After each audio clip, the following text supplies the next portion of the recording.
इसको एनआईएस का इन पता ही नहीं, वो फॉर्म कैसे फिल करेगा। एनआईएस ऑन डिमांड आपका सभी जगह नहीं होता है, स्कैम हो जाता है, फ्रॉड हो जाता है। तो एनआईएस ऑन डिमांड एग्जाम में कितने सब्जेक्ट तक आप एग्जाम दे सकते हैं?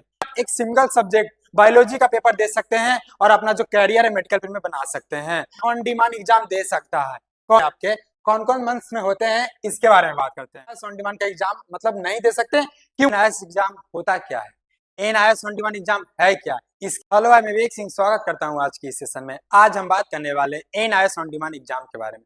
बहुत से बच्चों कमेंट कर रहे थे कि सर एनआईएस ऑन डिमांड क्या है, what is NIS on demand exam. तो आज की इस वीडियो में पूरी जानकारी देने वाला हूं कि एनआईएस एग्जाम होता क्या है, एनआईएस ऑन डिमांड एग्जाम है क्या, इसके बारे में। तो वीडियो को लास्ट तक जरूर देखिएगा।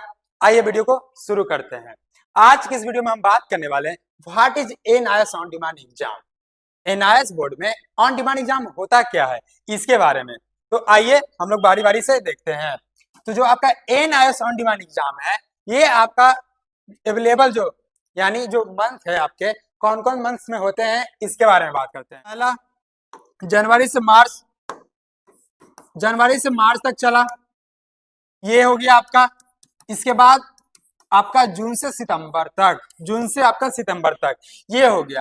और जब भी आपका पब्लिक एग्जाम होता है, इसमें आप एनआईएस ऑन डिमांड का एग्जाम मतलब नहीं दे सकते, क्योंकि होता ही नहीं है इसमें। जब पब्लिक एग्जाम आपका कंडक्ट होता है, इसमें एनआईएस ऑन डिमांड एग्जाम आपका नहीं होता है।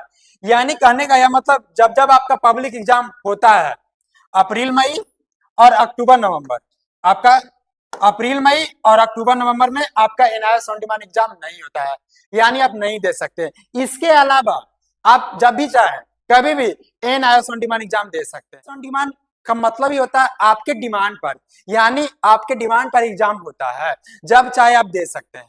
For the on demand exam. अब बात आता है कौन कौन ऑन डिमांड एग्जाम दे सकता है, कौन कौन स्टूडेंट्स एनआईएस ऑन डिमांड का एग्जाम दे सकते हैं, इसके बारे में। तो आइए हम लोग देखते हैं। अगर आप क्लास 10 के बच्चे हैं, स्टूडेंट है, तो भी आप दे सकते हैं। अगर आप क्लास 12 के बच्चे हैं तो भी आप दे सकते हैं। चाहे आप किसी भी बोर्ड से एग्जाम दिए हो, चाहे सीबीएसई, आईसीआई या अपना स्टेट बोर्ड, कोई भी बोर्ड का बच्चे हो, अगर आप फेल हैं या इंप्रूवमेंट का एग्जाम देना चाहते हैं, या आपके सब्जेक्ट में कम मार्क्स आए, आप इंक्रीज करना चाहते हैं, तो आप एनआईएस ऑन डिमांड एग्जाम दे सकते हैं और आपका जो है मार्क्स इंप्रूव हो जाएगा। तो कहने का यह तात्पर्य आपका मतलब है कोई भी बच्चा कोई भी बोर्ड का हो, एनआईएस ऑन डिमांड एग्जाम दे सकता है। कोई भी आपका रिस्ट्रिक्शन नहीं है कि एनआईएस बोर्ड का ही स्टूडेंट होना चाहिए, ऐसा नहीं है। अगर आपको मेडिकल फील्ड में जाना है और आप मैथ स्ट्रीम के बच्चे हैं, तो भी आप एक सिंगल सब्जेक्ट बायोलॉजी का पेपर दे सकते हैं और अपना जो कैरियर है मेडिकल फील्ड में बना सकते हैं, अपना सपना जो है पूरा कर सकते हैं। तो ये है आपका। इसके बाद मैंने बताया क्लास 10 के बच्चे दे सकते हैं, क्लास 12 के भी बच्चे दे सकते हैं। तो ये हो गया। फिर अगर हम नेक्स्ट बात करें, how many subject can you appear for, यानी एनआईएस ऑन डिमांड एग्जाम में कितने सब्जेक्ट तक आप एग्जाम दे सकते हैं, इसके बारे में। मैक्सिमम 4 सब्जेक्ट आप, यानी आप मैक्सिमम 4 सब्जेक्ट का एग्जाम दे सकते हैं। मान लीजिए आप अपना जो भी प्रीवियस बोर्ड में 4 सब्जेक्ट तक फेल है या 5 सब्जेक्ट में फेल है, तो आपको 4 सब्जेक्ट का एग्जाम दे सकता है। एक सब्जेक्ट जिसमें आप फेल है उसका एग्जाम नहीं दे सकते। मैक्सिमम, मिनिमम आप 1, 2, 3 जितना चाहे आप दे सकते हैं, लेकिन मैक्सिमम आप 4 सब्जेक्ट का एग्जाम दे सकते हैं एनआईएस ऑन डिमांड एग्जाम में। आप अगर आपका बैकलॉग आया है, इंप्रूवमेंट चाहते हैं, या पार्टिकुलर स्पेसिफिक सब्जेक्ट का भी देना चाहते हैं। बहुत से बच्चे अपना जो प्रीवियस बोर्ड में होते हैं मैथ से होते हैं, वो एक सिंगल सब्जेक्ट बायोलॉजी का देना चाहते हैं, तो भी आप दे सकते हैं। फिर इसके बाद फुल सर्टिफिकेट रिक्वायरमेंट, लेकिन आपको फ्रेश मार्कशीट चाहिए, और जो आपका 5 सब्जेक्ट का जो फ्रेश मार्कशीट होता है, अगर आपको वो चाहिए तब आप सिर्फ पब्लिक एग्जाम ही दे सकते हैं, क्योंकि इसमें 5 सब्जेक्ट का एग्जाम होता है। लेकिन जो आपका एनआईएस ऑन डिमांड एग्जाम है, इसमें आप 4 सब्जेक्ट के मैक्सिमम दे सकते हैं। तो आपका जो 5 सब्जेक्ट का जो होता है आपका, वो तो बना नहीं, क्योंकि कोई भी जो आपका फ्रेश मार्कशीट या कोई भी बोर्ड अगर आप एग्जाम देते हैं, तो इसमें जो फुल सर्टिफिकेट होता है आपका 5 सब्जेक्ट का होता है। 5 सब्जेक्ट का तो रिक्वायर है, एकदम होना कंपलसरी है। लेकिन एनआईएस ऑन डिमांड में आप 4 सब्जेक्ट का ही दे सकते हैं। तो जो आपका 5 सब्जेक्ट का क्राइटेरिया वो तो पूरा हुआ नहीं, तो आप कैसे अपना जो है सर्टिफिकेट पूरा कर सकते हैं। तो जो आपका फुल सर्टिफिकेट रिक्वायरमेंट है, वो जब आप चाहते हैं कि हमको फुल सर्टिफिकेट रिक्वायरमेंट ही पूरा करना है, तब आप 5 सब्जेक्ट का एग्जाम देते हैं, जिससे हम पब्लिक एग्जाम बोलते हैं, तब आप फ्रेश एडमिशन लेते हैं। लेकिन आप एनआईएस ऑन डिमांड में मैक्सिमम 4 सब्जेक्ट का एग्जाम दे सकते हैं। फिर अगर हम नेक्स्ट बात करें फी स्ट्रक्चर के बारे में, fee structure NIS on demand exam में कितना रहता है, बच्चे इतना ज्यादा कंफ्यूज हो जाते हैं। इसके कारण क्या है, बहुत जगह बच्चे जो है फंस जाते हैं और इनके साथ स्कैम हो जाता है, फ्रॉड हो जाता है। तो आइए हम फी स्ट्रक्चर के बारे में बात करते हैं। ये आपका अप्रोक्स है, यानी थोड़ा सा ऊपर नीचा हो सकता है, यही है आपका। अगर हम सेकेंडरी यानी क्लास 10th के बारे में, तो आपका सेम रहता है दोनों, मतलब कुछ का अंतर होता है।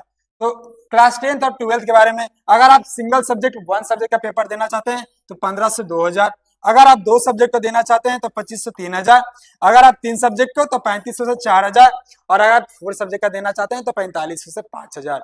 ये आपका हुआ एनआईएस ऑन डिमांड एग्जाम का फी स्ट्रक्चर, जिसको हम लोग रजिस्ट्रेशन फी बोलते हैं, ये आपका लगता है। फिर अगर हम नेक्स्ट बात करें आपका where are on demand exam conduct, और इसमें ये एक बात होता है कि एनआईएस ऑन डिमांड आपका सभी जगह नहीं होता है। जैसे पब्लिक एग्जाम में क्या होता है, आपका हर जगह होता है, प्राइवेट स्कूल में भी होता है आपका, जो भी आपके अपने स्टेट में अपने शहर में होते हैं। लेकिन एनआईएस ऑन डिमांड एग्जाम है जो आपका केंद्रीय विद्यालय, जहां आपका जिस स्टेट में होता है, या कभी कभी नहीं अगर केंद्रीय विद्यालय तब रीजनल सेंटर में होता है, लेकिन मोस्टली जगह आपका जो है केवीएस स्कूल में होता है, केंद्रीय विद्यालय में होता है, और एक आपका होता है एनआईएस हेडक्वार्टर में। तो आपका जो एग्जाम सेंटर है वो खुद एनआईएस वाले ही देते हैं अपने तरफ से। इसमें आपका ये कुछ नहीं रोल है कि आप अपना एग्जाम सेंटर जैसे पब्लिक एग्जाम में चूज करते हैं, ऐसा इसमें कुछ नहीं है आपको, ये खुद एनआईएस वाले आपका प्रोवाइड कराते हैं, यही है। तो आपका फर्स्ट आपका केंद्रीय विद्यालय, सेकंड में एनआईएस हेडक्वार्टर में होता है, और अगर आपका केवीएस स्कूल नहीं है किसी स्टेट में या कोई प्रॉब्लम है, तब आपका जो एग्जाम कंडक्ट होता है रीजनल सेंटर पर होता है। फिर next, how to apply for on demand exam. अब हम लोग अप्लाई कैसे कर सकते हैं, इसके बारे में बात करते हैं। तो पहला तो ये आपका एनआईएस का ऑफिशियल वेबसाइट है, इस पे आप प्रोसेस स्टेप बाय स्टेप जो अभी आपको पूछा जाएगा वो फिल कर दीजिएगा, आपका जो सीट है जो आपका एनआईएस ऑन डिमांड में रजिस्ट्रेशन हो जाता है। लेकिन बहुत से बच्चे क्या होते हैं, साइबर कैफे में चले जाते हैं, और जिसको एनआईएस का इन पता ही नहीं, वो फॉर्म कैसे फिल करेगा, तो इसके कारण जो उनका जो फॉर्म रिजेक्ट हो जाता है या फॉर्म नहीं भर पाता है, और जिसके कारण उनका साल बर्बाद हो जाता है। क्योंकि जो एनआईएस में बच्चे आते हैं वो साल बचाने के लिए ही आते हैं, इसलिए एनआईएस ऑन डिमांड का पेपर देते हैं, लेकिन वो गलत जानकारी या अभाव के कारण जो अपना साल बर्बाद कर देते हैं।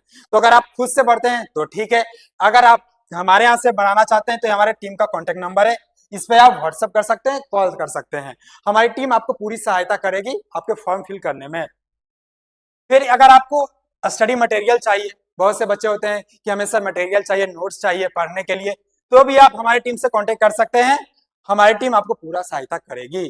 फिर नेक्स्ट अगर हम बात करें आपको मार्कशीट के बारे में या रिजल्ट के बारे में, एनआईएस ऑन डिमांड में जो मार्कशीट आता है, जब भी आपका एग्जाम हुआ यानी एग्जाम के 45 डेज बाद आपका जो है मार्कशीट आ जाता है, ये है आपका 45 डेज बाद ये। और जो आपका है मार्कशीट, ये तो आपका ऑनलाइन रिजल्ट हुआ जो कि 45 डेज बाद आता है, लेकिन जो आपका मार्कशीट है एग्जाम का रिजल्ट आया 45 डेज बाद, इसके बाद 1 मंथ ले लीजिए, यानी 45 दिन आपका इधर हुआ आपका, और 1 मंथ इधर आपका, तो आपका जो है मार्कशीट। और ये जो मार्कशीट है आपको रीजनल सेंटर पे जाके लेना पड़ता है, आपके घर पे। जैसे पब्लिक एग्जाम में क्या होता है, जो भी आप एग्जाम देते हैं और जो भी आपका मार्कशीट बनता है वो आपके घर पे आता है बाई पोस्ट, लेकिन ऑन डिमांड में ऐसा नहीं होता।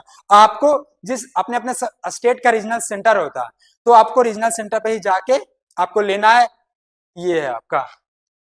तो ये हो गया आपका एनआईएस ऑन डिमांड एग्जाम के बारे में, जो कि मैंने आपको सारा कुछ बता दिया, कौन कौन बच्चे दे सकते हैं, आपका फी स्ट्रक्चर क्या है, कितने सब्जेक्ट आप मैक्सिमम दे सकते हैं, और आपका जो है एनआईएस ऑन डिमांड एग्जाम कब कब होता है, सारा जानकारी आज की इस वीडियो में मैंने आपको बता दिया।